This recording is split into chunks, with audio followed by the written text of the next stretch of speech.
Bon, Alain, tu peux nous parler du coup de quoi? De transport, de politique cyclable?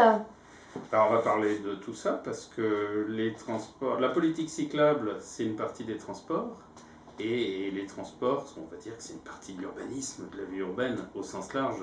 Et tout ça, ça s'insère à la fois dans l'aspect écologique de notre liste, hein, où on est pour une ville écologique et solidaire, et ça a un impact et sur l'écologie et sur la solidarité. Et pour mettre tout ça en musique, ben, on le fait avec les gens. Et ça, c'est le pilier citoyen de notre liste. Alors, je ne développerai pas ce pilier citoyen maintenant, mais il est évident que toutes les mesures que nous proposons, on les proposera avec concertation, participation, évaluation, et ça concernera toutes nos mesures, y compris bien sûr nos mesures de transport. Alors, je vais reprendre les mesures en fait dans l'ordre où on les a mises dans notre projet, parce que en fait, il y a une partie qui est strictement identifiée transport dans notre projet. Je vais donner les numéros de proposition. C'est celles qui vont de 69 à 73. Donc, a priori, il n'y en a pas tant que ça.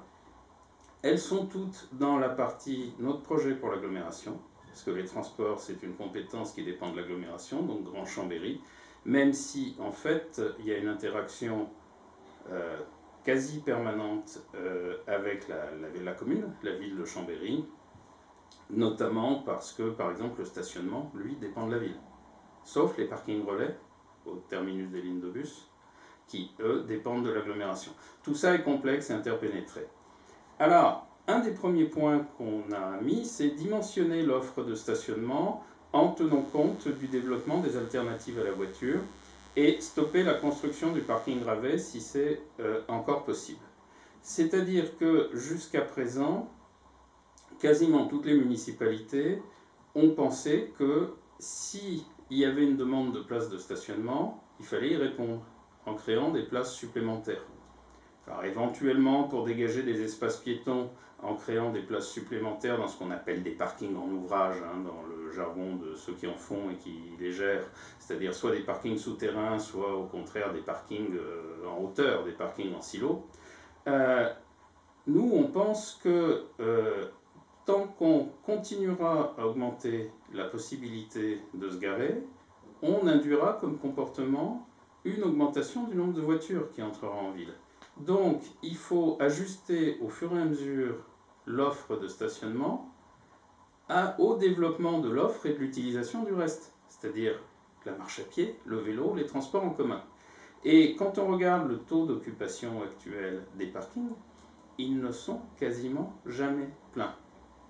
Et une bonne partie des places sont occupées non pas par les gens qui viennent en ville pour faire des courses encombrantes, ça arrive parfois, et une voiture est tout à fait adaptée dans ces circonstances-là, non pas par les gens qui accompagnent des personnes âgées chez le médecin, chez le dentiste, et là aussi la voiture est tout à fait à sa place, mais par des gens qui viennent en voiture et ils restent toute la journée pour travailler.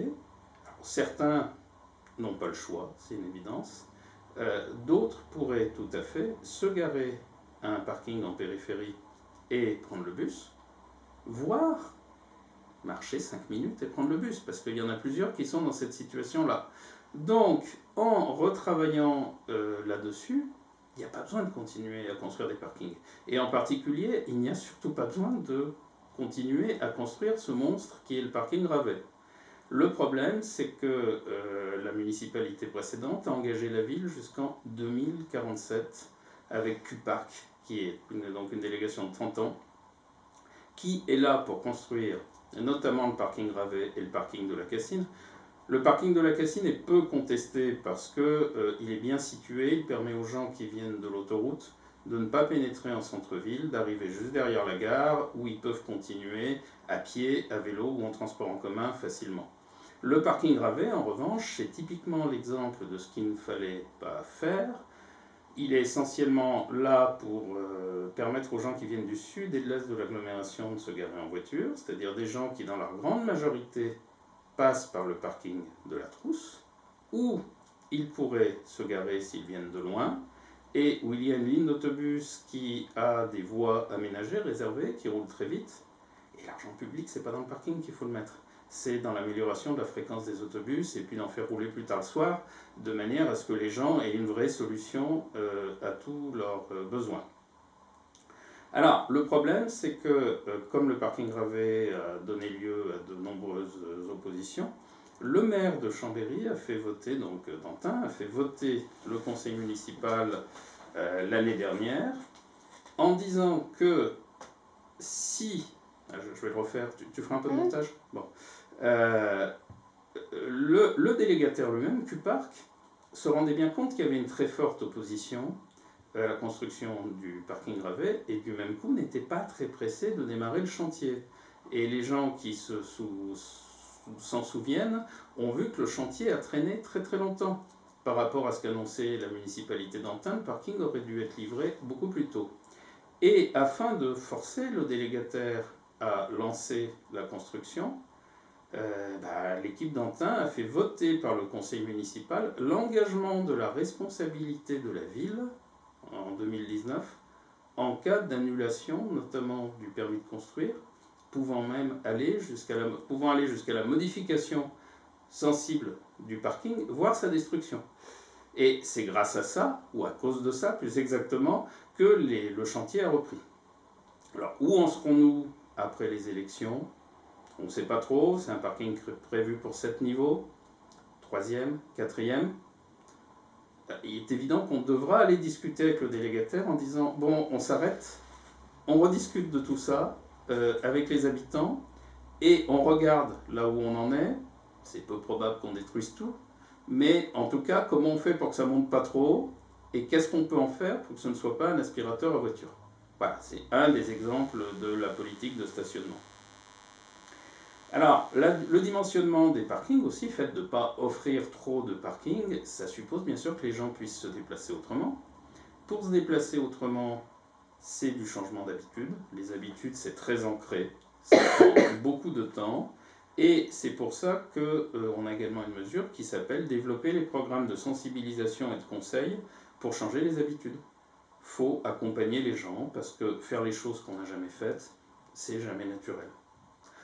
On a la chance, en particulier en matière de déplacement, d'avoir un très bon outil dans l'agglomération chambérienne qui a été lancé il y a 3 mandats au moins, qui a été bien accompagné de ce côté-là par toutes les municipalités successives, qui s'appelle l'agence Écomobilité, qui a tout à fait un bon niveau d'expertise pour aider les gens à s'interroger sur leurs habitudes de déplacement et les aider à changer. Nous avons une proposition concernant le commerce de proximité. Alors ça, c'est une proposition côté ville qui s'accompagne d'une proposition côté agglomération, stopper l'extension physique des zones commerciales et des zones d'activité. C'est très lié aux questions de déplacement en général et de déplacement à pied, à vélo et en transport en commun en particulier. Toutes ces extensions périphériques de commerce ont été faites avec de gigantesques parkings, à une époque où on pensait que la façon normale de se déplacer et de faire les courses, c'était d'aller en voiture et de remplir son coffre. Si aujourd'hui, qu'est-ce qu'on constate? Que les commerces du centre-ville, ça dépend des quartiers, mais nombre d'entre eux quand même ne se portent pas très bien, qu'il y a de nombreuses devantures qui sont fermées, d'autres où il y a un repreneur qui n'arrive pas à tenir très longtemps. Pour que le commerce de centre-ville se porte mieux, ça suppose en particulier de ne pas le miner en continuant à construire des surfaces commerciales en périphérie. Certaines surfaces commerciales en périphérie, d'ailleurs je pense que beaucoup d'entre vous l'ont constaté, commencent même à se porter mal elles-mêmes. Les boutiques, en particulier dans les galeries marchandes autour des grandes surfaces, commencent à connaître ce phénomène également de vitrine vide parce que ça n'intéresse plus personne. Donc il y aura sûrement un travail à faire sur la durée pour revivifier ce commerce de centre-ville. Et du commerce de centre-ville, c'est du commerce où on va essentiellement à pied, à vélo, et si nécessaire, on s'en approche en transport en commun. Les commerçants ont tendance à dire que oui, mais quand on veut acheter beaucoup de choses, il faut une voiture. C'est plus ou moins vrai. D'abord parce qu'on peut transporter beaucoup plus de choses qu'on le croit, y compris avec un vélo ou avec une poussette à roulettes dans les transports en commun. Mais également parce que toutes les études qui ont été faites montrent que les gens qui vont à pied ou à vélo dans le commerce de proximité dépensent relativement peu à chaque fois, en tout cas nettement moins que les automobilistes, mais viennent beaucoup plus souvent. Et à la fin, le panier total, il n'est pas très différent, voire légèrement supérieur pour le piéton et le cycliste. Donc là, il faut rassurer les commerçants parce que c'est pas naturel, parce que depuis un demi-siècle, on leur a enseigné une phrase d'origine américaine, hein, no parking, no business. Mais c'est plus vrai, loin de là.